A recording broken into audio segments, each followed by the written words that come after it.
And welcome back to LinkedIn Logs, the jobs podcast for the website cpluscomedy.com. Like I just said, it's a website. Go there. Welcome back in. Here we are doing another show. It's been, I don't know, roughly a month. I don't know. It's tough. It's tough for 2 weeks. There's essentially no news, but I have two stories that I put down there, and then Monday happens, and now it's July 8th, and suddenly there's two more stories that I want to cover. So here we are. What's been going on with me? Well, I have to get my views up on the website. So that's what we're working on. I'm in the middle of a day. I'm on day 8 of post a story about Big Brother a day on this on the website I work for. My muck rack is banging. Look at all those episodes. I call them episodes. Look at all the chickens. The vine. No, look at all the articles I've written. So there you go. I have to tell you, being a freelancer sucks balls. But I did just come back from seeing Jurassic World Rebirth, so at least my day allows for that, and nothing else. What else has been going on? I had an interview. I don't know. I think I talked about this. I had an interview for I'll say the company Local Now. It's a Weather Channel subsidiary. Their version of local news. I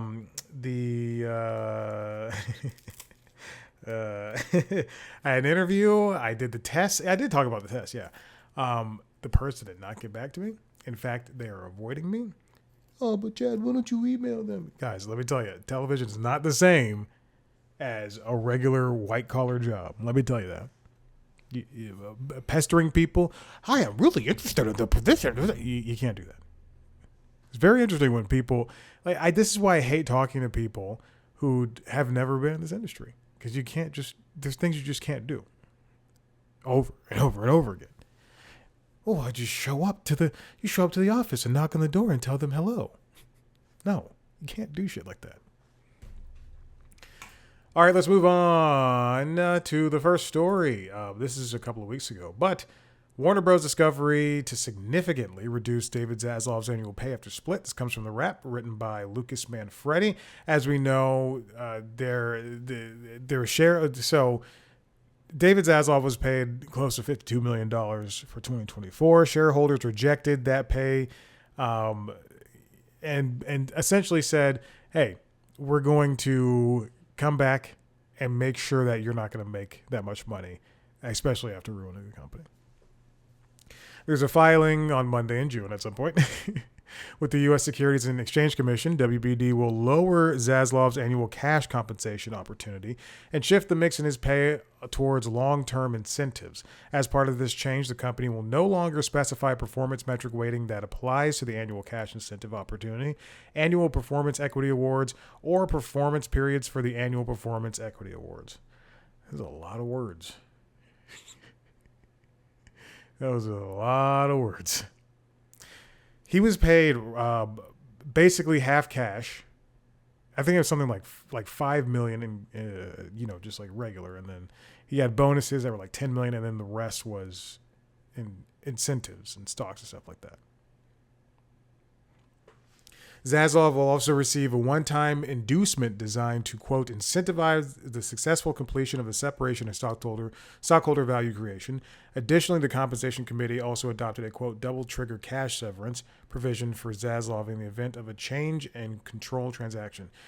Double trigger cash severance, which means that he can get paid decently if they oust him, I guess. I don't know what these words are. They structured these, according to WBD board chairman Samuel A. D. Piazza Jr., they structured these new compensation packages to, quote, address shareholders' feedback by fostering pay for performance alignment, which is what is needed, ensuring industry standard pay structures, and incentivizing contributions to position the new leading media companies for success and shareholder value creation. So what Piazza Jr. and the rest of the board are basically saying is that they are not tying Zaslav's worth, but his pay to hopefully making Warner Brothers a much more viable company. Something that, even though the company laid off a bunch of people, they canceled a bunch of shows or movie projects, wrote off things, sold things down. He was still paid well, and they're trying to make sure that never happens again. Zaslav, then with the split, he's becoming head of the streaming and studios, the HBO Max, as well as the movies, which are more profitable than the TV stuff and everything else. His contract runs through December 31st, 2030.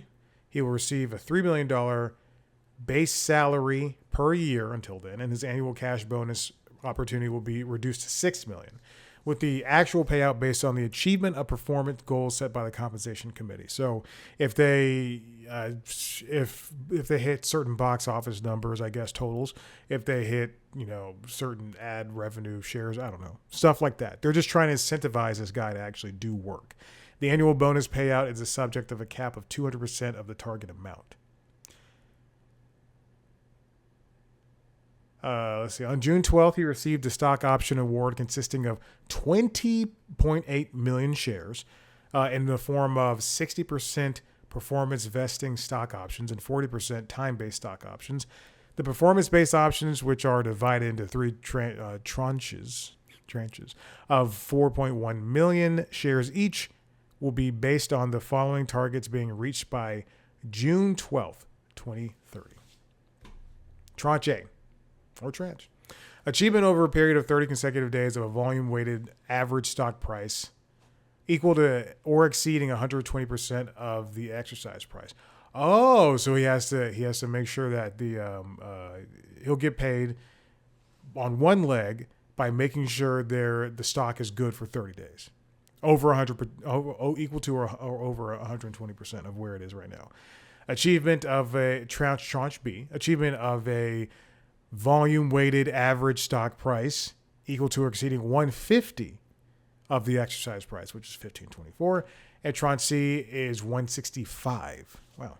Additionally, you receive an option reward. All he has to do is just make sure the company does well. And it seems, at some point, yes, it is really just focusing on the stockholders and people who are getting returns for the company or from the company, from the company, on the stock price. But in the end, isn't this really about the people who are watching and watching movies, playing games, watching TV shows, subscribing, because they have to make stuff that people want to go and see. He's no longer going to have a walk-away right, which allows him to voluntarily terminate his employment between 30 and 60 days, following a change of control, and receive substantial severance benefits. Wow, good job for them. You know what? Cut that shit off. Zaslav will continue to be required to hold 1.5 million WBD shares, which means that until the separation and equivalent numbers of shares of streaming and studios following the separation, which means that he can't just sell stocks at the highest price and basically get out. We've seen that happen before where companies or people see what's happening in the horizon and they just get rid of stuff, get rid of the shares. Prior to the separation, Zaslav will be eligible for the same employee benefits that he was entitled to under the prior agreement. Those benefits include 4 weeks of vacation per year, insurance and retirement plans, a car allowance of $1,400 per month, and use of a company-provided or other private aircraft for up to 125 hours of personal use per year. If the separation doesn't occur, those benefits will be available through December 31st, 2027. It feels like they're really holding his feet to the fire to be very cliche with it.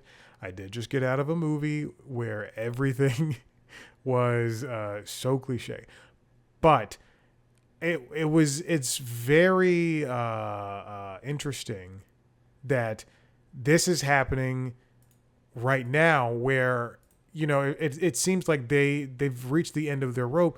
I want to be able to go and to subscribe to HBO Max. I was looking through my email. I want to be able to look through, go through HBO Max and truly just be able to be appreciative of what's there and not have to worry what's going to happen to this show or if something's going to get canceled. I mean, I just looked at, again, I just got a Jurassic World Rebirth. I just left, that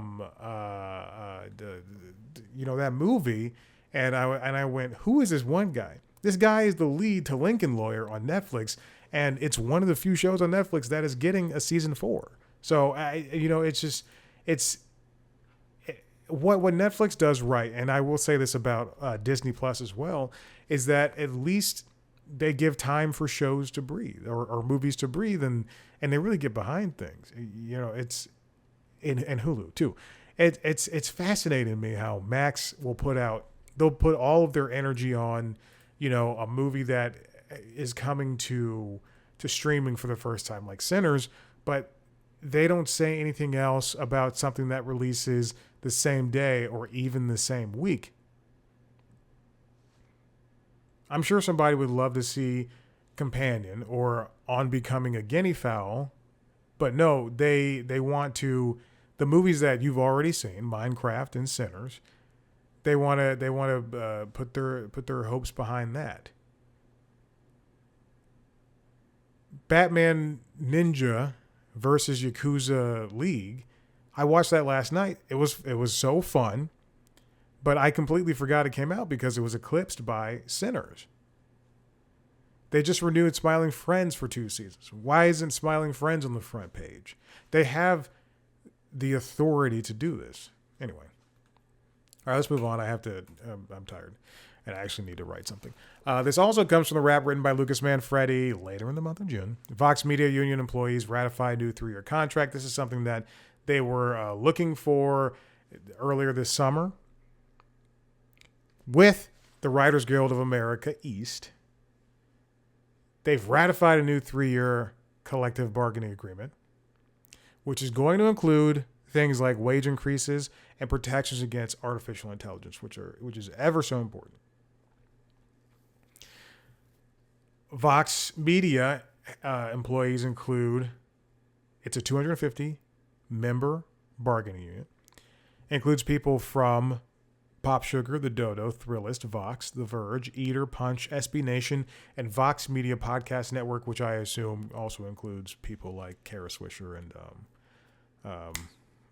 Scott Galloway. I was gonna say her boy. In the first year of the contract, employees making salaries under $106,000 will receive a 5% increase, while those making over that amount will receive a 4% increase. In 2 and 3 years, those increase in years 2 and 3. Those increases will be 3.25% for salaries under 106% and 2.75% for salaries over that amount. It's interesting to note. This has nothing to do with anything else, but I've applied to countless jobs with Vox, and they've almost instantly denied me. But they're always in the search for several jobs. Additionally, there will be a new salary floor for $70,000 for overtime exempt employees and $68,000 for overtime eligible employees.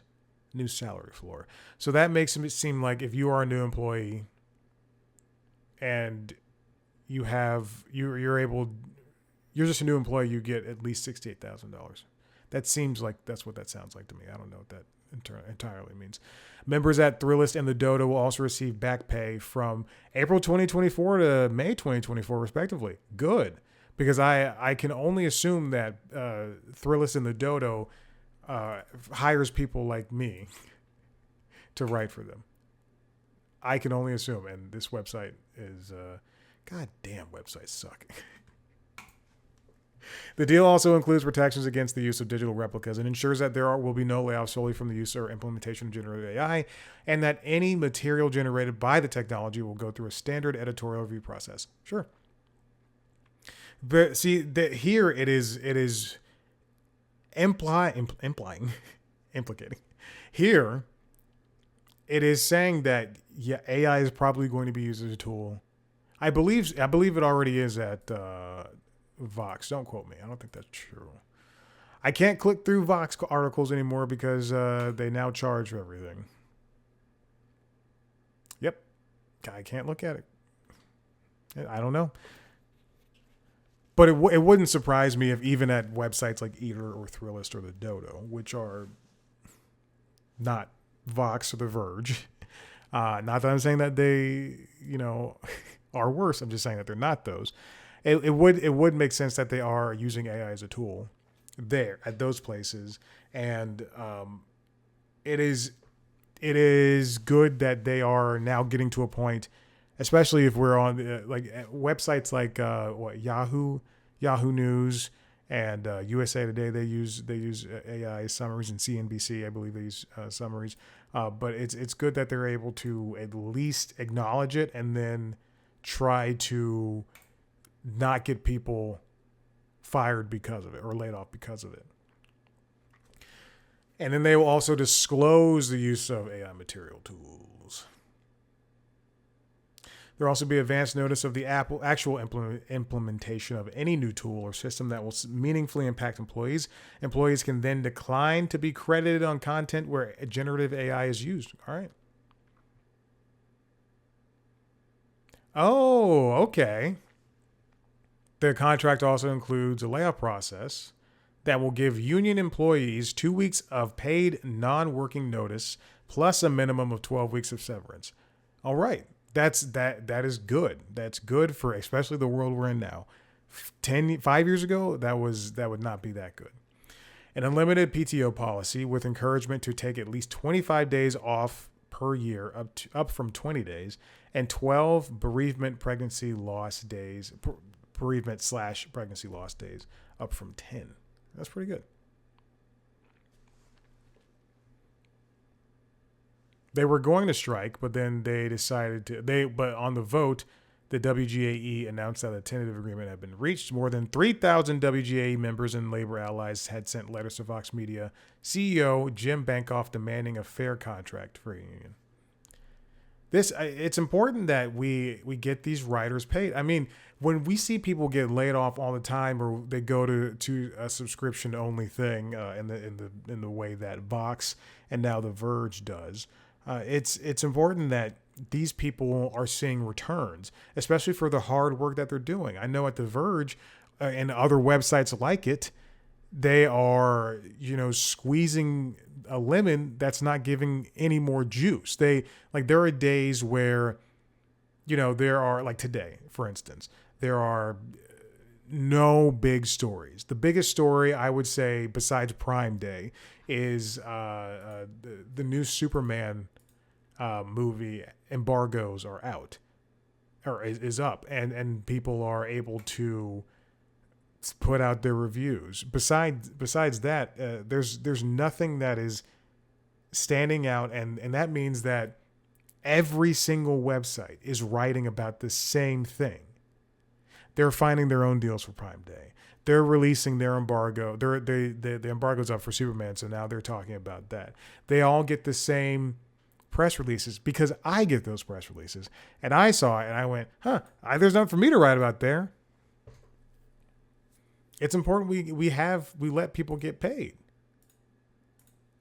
And I don't see why we're laying people off, and I also don't see why there is interest in not letting people pursue wonderful different writing projects or video projects. And I'm not saying this because I'm doing that and I see the numbers. I see the lack of clicks on the 7 previous Big Brother things I just wrote about. I'm also saying that because when I go to the New York Times, or when I go to Axios, or when I go to the Atlantic, and I see something that is just so good and no one's talking about it, it makes me. And then you go and see some bullshit about a Real Housewife or BravoCon or just some crap on TikTok. It makes me feel like the real news, the real stuff that's happening, people are disengaging from that because they see, they see Trump, they see this big, beautiful bills fucking everything up. They see this, they see that, they see death, they see perishment, and people going, I don't want negative things in my life. But hey, we have to have these things. We have to talk about it. We have to write about them. You can't just go and do your mental health cleanse or some crap and then think that everything's going to be okay. And beyond that, read a goddamn article. Go to the New York Times art section, go to the lifestyle section, go to the business section, just click. Read an article. All right.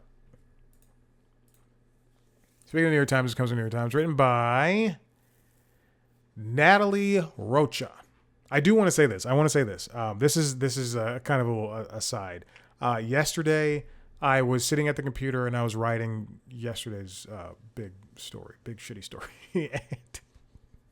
and I took a little break and I went to the New York Times, and then I thought I haven't touched my saved articles in so long, so I just went through my saved articles. The last time I did that, I had roughly like 70 saved articles.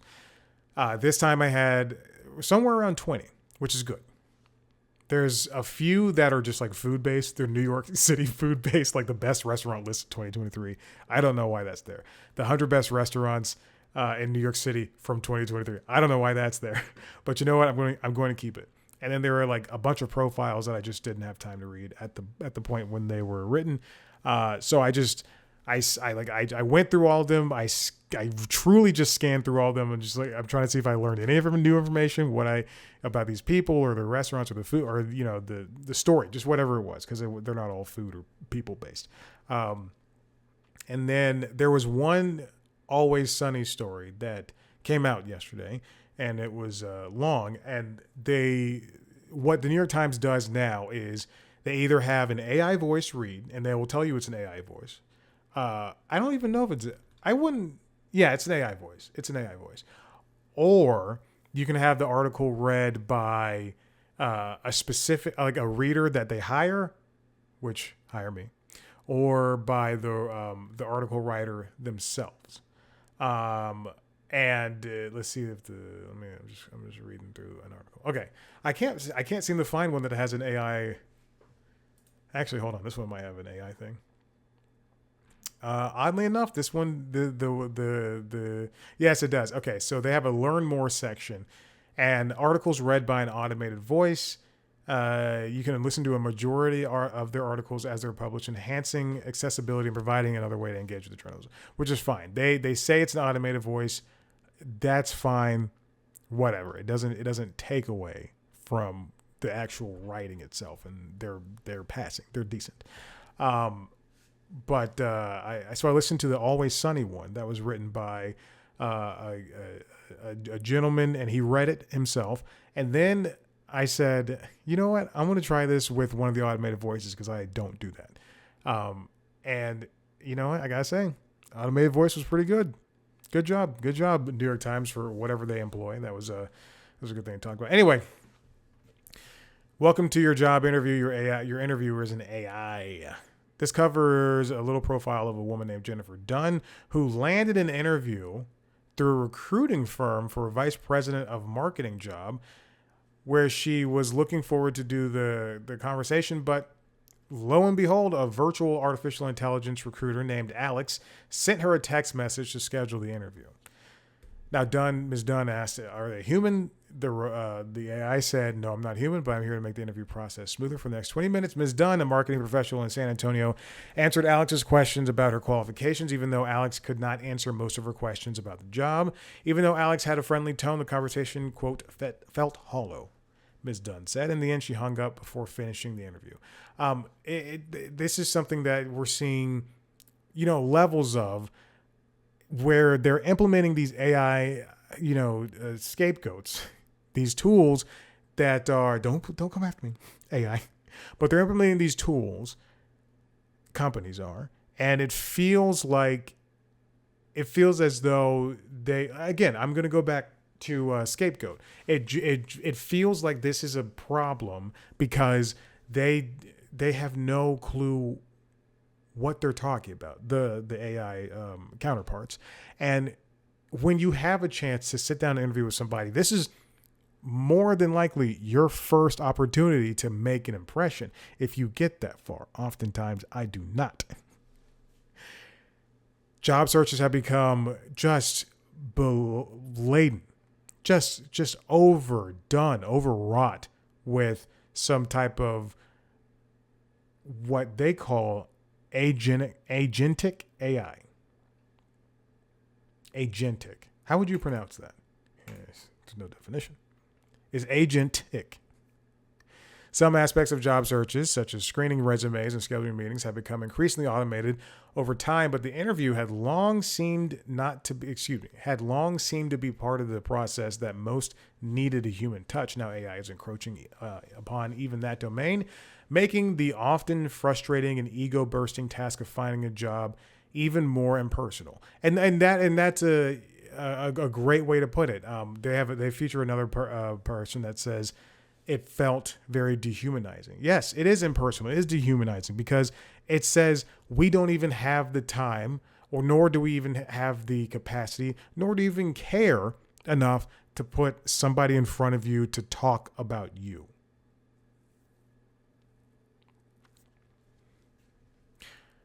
And yeah, I understand that jobs often they're getting hundreds of interviewers, they're getting hundreds of applicants. They only want to talk to a certain amount of applicants.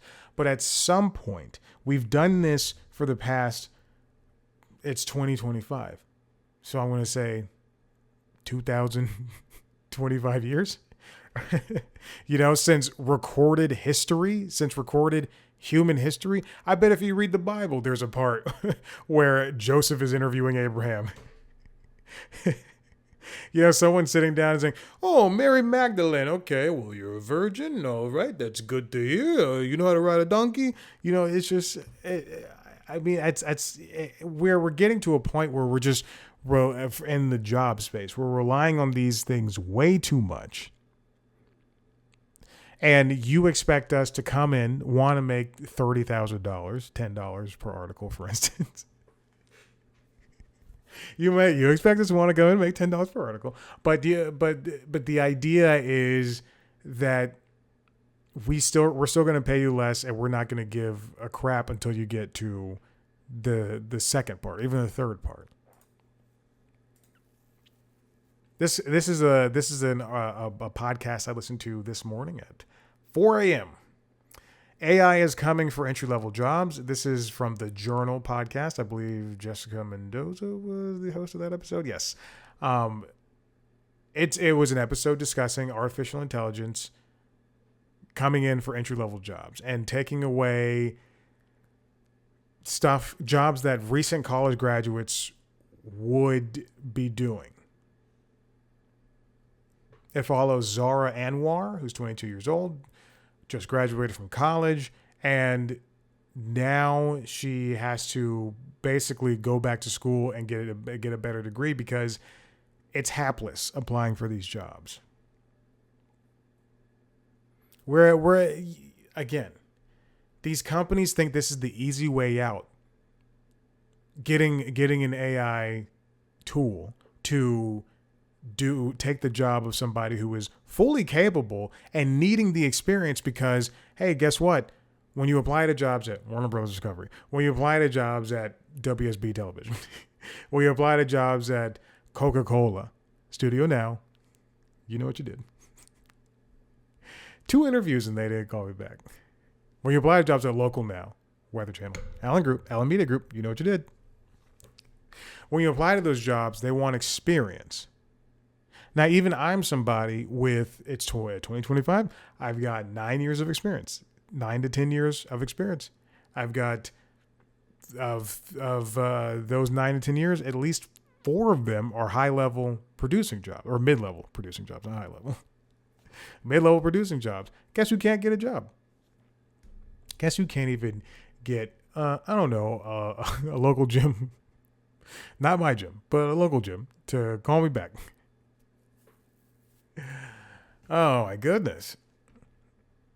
But they want you to exceed their expectations. This is why I don't play the games, because I've played the games, it's not worked. I've not played the games, it's not worked.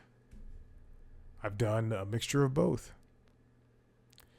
The problem is, when does it end? When does it come to a point where we don't have to deal with stuff like this? But now, I mean, quite frankly, this administration does not give a shit. So there's going to be yeah. We're just going to reboot Superman again for the 12th time. But he's building his own world, and Superman's going to say shit. Oh my God, I'm a bitter person. Listen, if you liked what you heard here at our website, cpluscomedy.com, where you can see me talk to famous people. If you want to see a video version of this show, go to youtube.com/cpluscomedy, where you can see a video version of the other podcasts, The Constitutionals, the Entertainment Business News Podcast, and Late Night Late, the Late Night Show, Late Night Lately. You can also watch me talk to celebrities under The Interviews. Subscribe to those shows wherever you get your podcasts. Follow us on social media, TikTok, Blue Sky, and Instagram at C+Comedy. Me on those platforms at Chad Blackwhite. Thank you so much for listening. We'll see you next time. Bye.